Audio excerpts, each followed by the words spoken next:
Olá, seja muito bem-vindo ao Perspectiva e aqui sempre tratamos de temas atuais e de interesse da sociedade. E nós vamos falar diretamente com trabalhadores e trabalhadoras nesse 1º de maio, que é comemorado o Dia do Trabalhador.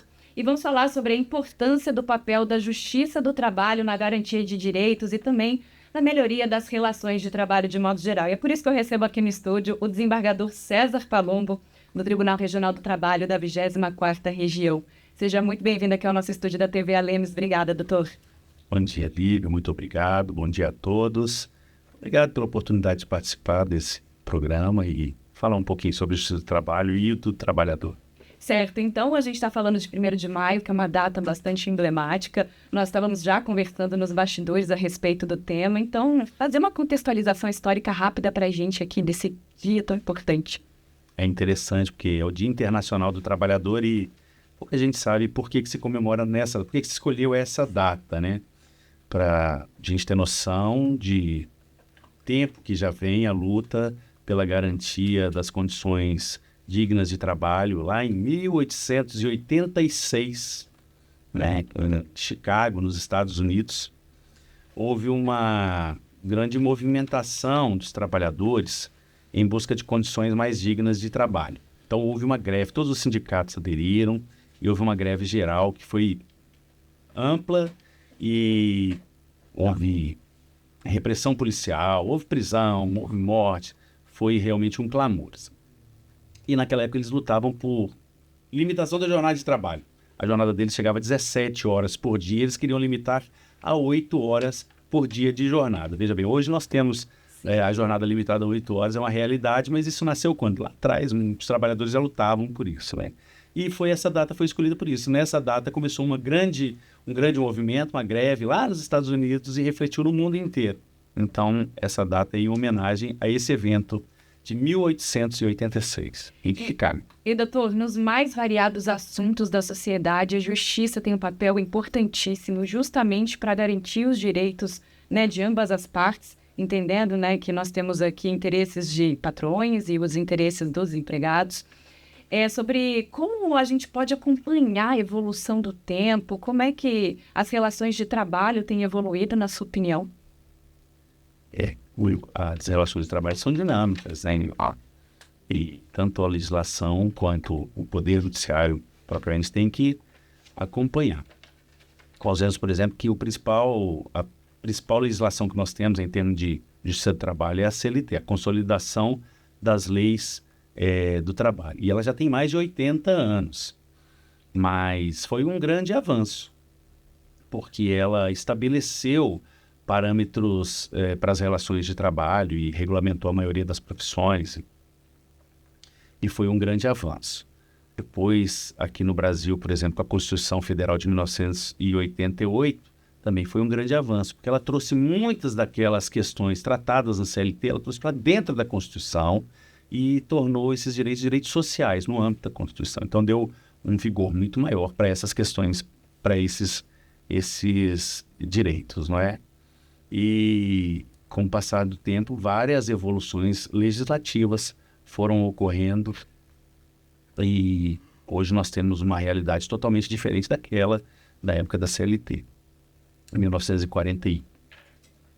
Nós vemos, por exemplo, essas novas formas de trabalho, todas essas questões que hoje em dia aí pulsam nos noticiários e nos fóruns por aí. Eu sempre comento que, por exemplo, ninguém percebe, mas só em 2013 que os trabalhadores domésticos foram equiparados aos trabalhadores normais urbanos e rurais. Então, muitas questões. Acho que a evolução é uma evolução que vem sendo acompanhada de algumas formas. E a gente sabe que o número de ações é bastante alto. Eu participei de um evento na última semana com patrões da área de alimentação e da área de hotelaria, todos eles assim se questionando muito o que estaria causando, né, esse boom no número de empregados que estariam entrando na justiça, pedindo indenizações aí milionárias, né, por conta de afastamentos por questões diversas, né, questões de trabalho, mas também de saúde mental. E o que a gente poderia atribuir a esses desafios e o porquê que as pessoas estariam entrando tanto na justiça assim? Lívia, eu penso que essa seja uma questão cultural mesmo, uma questão cultural. No Brasil, a maioria dos problemas é resolvida no Poder Judiciário, e é essa a cultura. Veja, na Justiça do Trabalho, nós temos uma grande vantagem. Assim, a conciliação ela é um dogma na Justiça do Trabalho. Com todos os processos, em vários momentos, as reclamações trabalhistas busca-se a conciliação. E há um êxito muito grande. A Justiça do Trabalho é a justiça que mais concilia no Brasil. E eu penso que isso é uma vantagem, porque muitas vezes um litígio ele tem início por uma questão que com uma boa conversa se resolveria. Muitas vezes. Algumas não. De fato, o Poder Judiciário tem que atuar, tem que intervir e solucionar aquele conflito, né? Mas é uma questão cultural mesmo. O litígio está na alma do brasileiro como todo, não só nas relações de emprego e trabalho, em todos os campos. A gente vê que o Poder Judiciário brasileiro talvez seja o maior do mundo em volume de ações. E na Justiça do Trabalho não seria diferente, né? E existe muito uma máxima popular de que a justiça talvez ela não seja tão célere, de que os processos eles demoram a chegar a uma conclusão. E o senhor está aqui colocando para a gente realmente um volume imenso de trabalho. E quais seriam os principais desafios, entendendo que existe muito trabalho a ser feito para acompanhar também com a modernização do judiciário, né? Todos os processos sendo digitais agora, as audiências feitas de forma remota, pelo celular, pelo computador. São facilidades e realmente a maioria dessas inovações veio com o advento da pandemia, esse triste episódio na nossa história, mas, de fato, algumas tecnologias vieram para ficar e isso não vai mudar. Mas, veja, não há como se combater esse excesso de judicialização e excesso de processos pura e simplesmente com o aumento da estrutura da Justiça do Trabalho ou da Justiça, qualquer ramo da Justiça. Eu não penso que esse seja o caminho. A legislação nacional ela vem evoluindo e nós temos já há algum tempo a previsão, por exemplo, de câmaras de arbitragem, mediação, que são métodos alternativos de resolução dos conflitos. Mas não é algo que, por enquanto, ainda tenha muita adesão no campo da Justiça do Trabalho, por exemplo. As discussões, os litígios que envolvem mais área empresarial, comercial, muitos já estão aderindo a essa questão da arbitragem, dos métodos alternativos de resolução dos conflitos. Mas na Justiça do Trabalho ainda não, e ainda há uma discussão sobre a validade das decisões nesse campo. Mas o próprio sistema da Justiça do Trabalho é um sistema que facilita isso. E eu vou te dizer por quê. Porque a Justiça do Trabalho, Lívia, ela tem um processo totalmente distinto e ele é muito mais célere. Primeiro porque, como eu disse antes, uma das nossas prioridades é a tentativa de conciliação. Sempre. E no âmbito do processo de trabalho tem muito menos recursos. E isso facilita a agilidade do processo. Para você ter uma ideia, aqui no Mato Grosso do Sul, no nosso Tribunal Regional do Trabalho da 24ª Região, uma sentença de primeiro grau de um processo não conciliado, ela, em regra, demora muito menos do que um ano. 7 meses. 7 meses a um ano, o trabalhador, o jurisdicionado, já tem uma sentença judicial. Esse índice nos outros ramos da justiça, infelizmente, é um pouco mais alto, mas por outros fatores. Depois esse processo pode ir para um recurso lá para o nosso tribunal, para o 2º grau, e eu penso que em 2, 3 meses esse recurso já está julgado. Um processo do trabalho com 2 anos, em regra, ele já está executado. E essa celeridade é que faz bem para a Justiça do Trabalho e faz ela ser um dos ramos da justiça mais eficazes que tem ele. Certo, e excluindo a classe médica, agora falando da pandemia, que trabalhou muito, né, a área da saúde, eu acredito que o judiciário tenha trabalhado demais por conta do surgimento de novas relações de trabalho. Home office, os aplicativos, as startups. Então, a gente observa o Brasil sendo dinâmico nisso também, acompanhando tendências mundiais. E talvez seja impossível legislar sobre causas que ainda não existem leis regulamentando. Eu queria saber de você, do senhor, como é que é isso, como é que foi trabalhar nesse período e acompanhar? A pandemia foi um momento de crise em que todos todo mundo teve que encontrar formas alternativas de resolver seus problemas, né? Lógico, o ramo da saúde é um ramo que ficou na linha de frente e sofreu bem mais as consequências de tudo isso. Mas tem outros ramos também que a polícia não parou, né? A justiça igualmente não pôde parar. Mas para a gente foi relativamente simples resolver isso, porque foi só quebrar um paradigma. Falei assim, olha, então nós vamos adotar o modo telepresencial para realizar os nossos atos judiciais. E isso foi muito bem aceito, inclusive hoje aqui no nosso tribunal nós temos os processos 100% digital, que são processos que não vai ter nenhum ato presencial. Ele vai entrar com o processo e vai optar se a outra parte concordar. Todos os atos processuais vão ser feitos pelo modo virtual. Essa é uma conquista que advém da pandemia. E essas novas situações que nós tivemos que apreciar, obviamente, a legislação ela não acompanhou com a mesma velocidade, mas o julgador ele é o intérprete da legislação, não é? Sim. E ele não tem só a lei para julgar, ele tem os precedentes e ele pode, em alguns casos, aplicar a analogia, porque nada é tão novo, nem mesmo a epidemia é tão nova. Houveram outras epidemias no curso da história e as pessoas tiveram que superá-las, não é verdade? Com certeza. E igualmente foi no Poder Judiciário. União, investimento em tecnologia, muito esforço, dedicação de todos os personagens que envolvem o Poder Judiciário e também por parte da advocacia e mesmo dos jurisdicionados. Os advogados foram personagens que tiveram uma atuação muito importante para que tudo isso se resolvesse dessa forma, porque você pensa, Lívia, eu vou fazer uma audiência virtual com uma pessoa que é um trabalhador rural analfabeto. Se não é o advogado se dotar de boa vontade, de estrutura para ir lá e contribuir para que tudo isso acontecesse, isso não teria, o resultado não seria o mesmo, né? Então também os advogados tiveram uma participação importante para que a justiça conseguisse esse êxito. E eu te digo que as coisas andaram dentro daquele cenário caótico e a justiça conseguiu ser entregue mais ou menos com a mesma celeridade e com a mesma eficiência. E a facilidade da parte não precisar se deslocar até um tribunal ou até a audiência também facilita muito o trabalho de vocês e a celeridade da entrega da sentença. Não, facilita sim.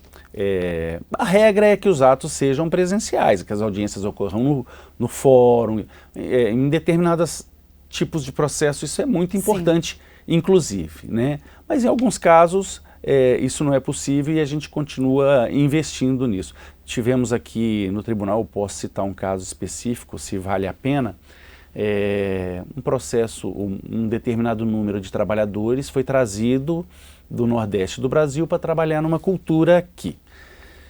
E nesse caso específico, eles não chegou aqui, a realidade não era aquela que eles esperavam e eles acabaram ajuizando as suas ações e voltando para sua terra natal. Como que eu vou fazer uma audiência com esses trabalhadores que estão lá no Piauí, no Maranhão, em Alagoas? Vou trazer eles aqui para participar de uma audiência? Não. Então aí a gente faz de forma virtual e o resultado, nesse caso, é ótimo, né? E eu gostaria também de aproveitar, já que nós estamos falando de tecnologia, de trazer um tema que nós também conversamos nos bastidores e que tem movimentado, de certa forma, a classe política, porque acaba envolvendo discussões nas câmaras de vereadores, aqui na Assembleia Legislativa, que são os casos dos funcionários dos aplicativos, dos iFoods da vida, do Uber da vida, que trabalham de forma autônoma, mas também tentam melhorar a participação ali nos ganhos, tentam reivindicar com as empresas. E como é que funciona para essa classe de trabalhadores? Esse é um tema que hoje está muito em voga e as discussões são em vários sentidos sobre como que a justiça vai analisar e vai julgar os casos envolvendo esses trabalhadores em plataformas, trabalhadores de aplicativos e... Para a nossa justiça do trabalho, a questão que mais tem sido posta à análise é a questão se ao trabalhar numa plataforma de aplicativo ele tem com essa plataforma um vínculo de emprego ou se ele não tem um vínculo de emprego. Uma coisa é ter uma relação de trabalho, outra coisa é ter um vínculo de emprego com subordinação, onerosidade, não eventualidade e pessoalidade. Então é essa análise da maior parte dos casos que a gente faz com relação a esses trabalhadores de aplicativo. Tem outras questões que são postas, análise, como a segurança, mas veja, uma pessoa que está trabalhando no aplicativo pleitear junto à plataforma determinadas melhorias na forma de trabalhar, isso pode muitas vezes envolver uma questão de cunho comercial, empresarial e não necessariamente de cunho trabalhista, né? E é essa análise que vem sendo feita. Os trabalhadores no Uber, os motociclistas entregadores de iFood e outras plataformas, essas discussões vêm até nós para analisar se eles têm uma relação de emprego ou uma relação de trabalho. Se for reconhecido que eles têm uma relação de emprego, eles têm vários outros consectários legais que eles têm direito de receber e não só aquela porcentagem que eles recebem por entrega ou por viagem, não é? É essa a discussão. Cada caso é analisado de uma forma de acordo com o que consta do processo, mas a discussão é essa. Mas é uma realidade, não volta mais, né? Cada dia mais a virtualização do trabalho, não é isso? Hoje nós temos, por exemplo, os modelos de teletrabalho. Lá no tribunal mesmo nós temos uma grande parcela dos nossos serventuários que trabalham de forma remota, por vários fundamentos. Alguns exclusivamente por ter uma cota de teletrabalho, outros por questões privadas, tem filhos com necessidades especiais, ele tem direito legalmente a uma forma diferenciada de trabalho, mas é uma realidade que veio para ficar. Trabalho remoto. E que isso seja bem especificado, né, antes de fazer essa contratação, antes de que o vínculo seja estabelecido, justamente para evitar qualquer dor de cabeça, entendendo que esses grupos normalmente eles se unem, aí eles vão reivindicar, aí fazem promessa de greve, só que não existe a via de mão dupla nesse caso, porque um vínculo de CLT é diferente. Não, é diferente, como eu disse, tem requisitos que têm que ser atendidos. Agora, se esse vínculo, se essa relação que ele institui com a plataforma vai ser uma relação de emprego ou não, é o que eu disse para você. Nós vamos analisar lá no Poder Judiciário. Mas você veja que há outras questões que envolvem esses trabalhadores, como, por exemplo, alguém que trabalha de forma remota ou por aplicativo. Essa pessoa vai ter um controle de jornada, suponhamos que ela tenha um vínculo, ela vai ter um controle de jornada, qual que é a jornada que vai ser fixada? Uma questão que é muito, hoje em dia, com essa virtualização do trabalho, uma questão que se discute muito e é interessante, é muito importante, que é o direito à desconexão. Interessante esse ponto, doutor. É o direito à desconexão, né? O que é o direito à desconexão? Olha, eu trabalho de forma remota ou semi-remota e eu estou ali sempre ligado ou no computador, numa plataforma pelo computador ou pelo tablet ou pelo celular e que horas que eu vou estar desconexo? Eu tenho o direito de determinado momento eu me desligar daquilo e não ter que ficar atento a uma mensagem, a um e-mail. Essa questão é uma questão que é atual e ela é muito discutida depois que se criou essa forma virtual de trabalho, o direito à desconexão do trabalhador. E isso aí, daí decorrem outras questões que são discutidas também, como a questão da saúde mental, do estresse no ambiente de trabalho, não é verdade? O que tiraria, por exemplo, o vínculo de uma empresa, de um aplicativo com o trabalhador seria uma exigência dele ter um MEI, algo do tipo. E dele ser um autônomo formalizado. Não necessariamente. Até Uhum. porque hoje o que nós presenciamos aqui no Brasil é um alto índice de informalidade do trabalho, não é? Uma pessoa trabalhar informalmente é uma questão é ela trabalhar como pessoa jurídica, criando uma MEI ou um CNPJ de qualquer forma, né? E prestar serviço como pessoa jurídica, né? E outra coisa é a pessoa trabalhar com vínculo de emprego CLT, como as pessoas costumam falar, né? Ah, você é CLT ou você é PJ? Hoje em dia é a pergunta que se faz, Sim. Não é verdade? Então nem sempre aquele que trabalha de forma que trabalha informalmente, ele é um PJ, aliás, ele nunca é um PJ. Então tem essas três vertentes. Mas como eu disse anteriormente, o que vai verificar se existe um vínculo de emprego são aqueles requisitos jurídicos que tem que estar presente para que aquela relação de trabalho seja considerada uma relação de emprego.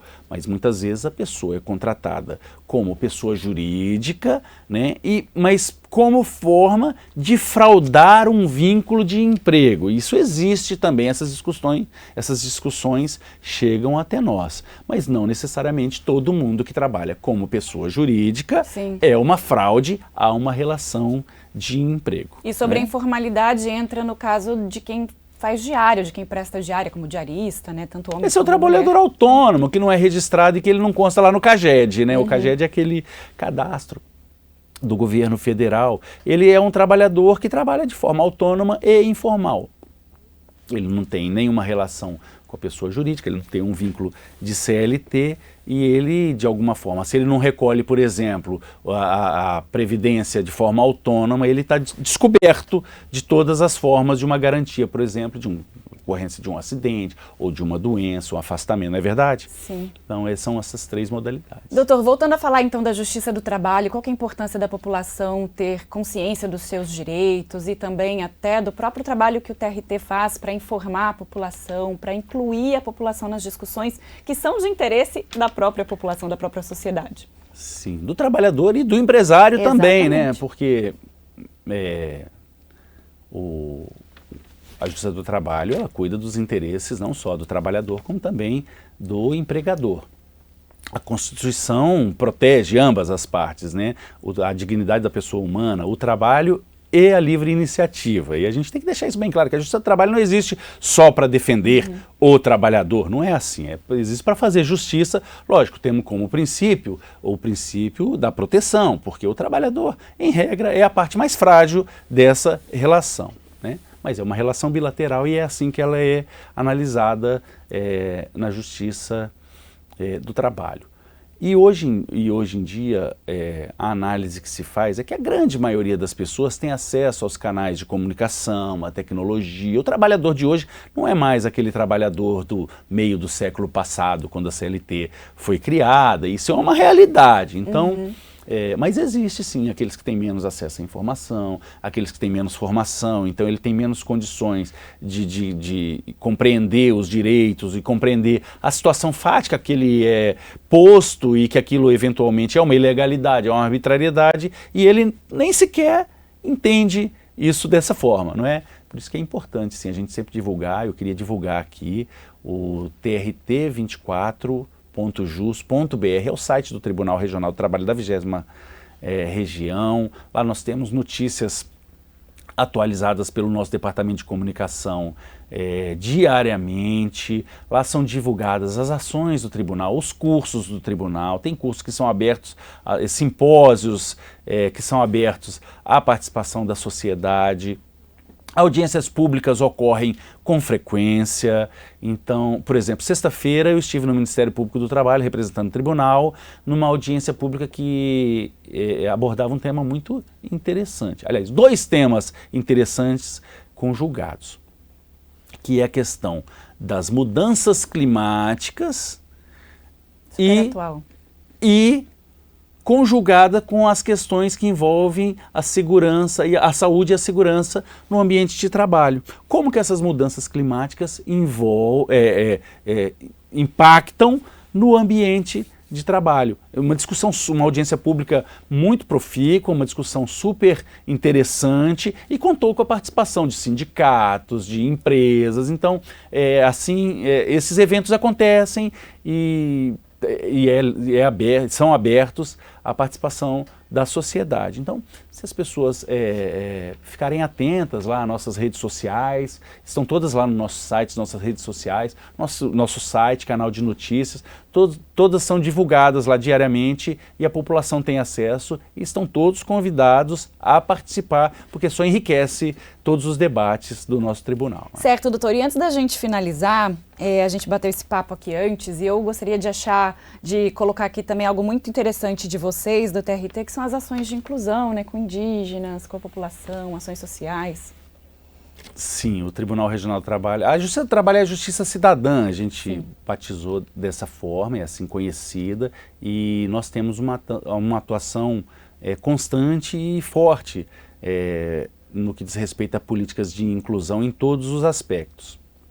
Essas informações, esses projetos, todos eles estão lá também no nosso site e nas nossas redes sociais.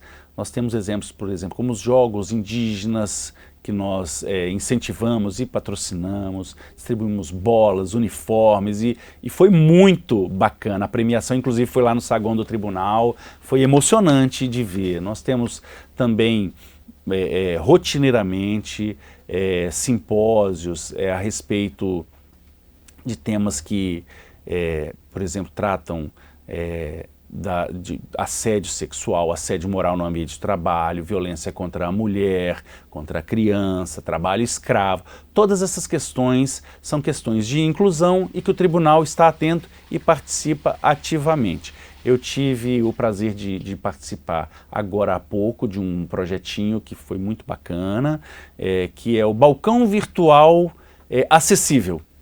O nosso tribunal criou o Balcão Virtual Acessível. O que é isso? Nós temos tanto jurisdicionados como advogados que possuem deficiência auditiva.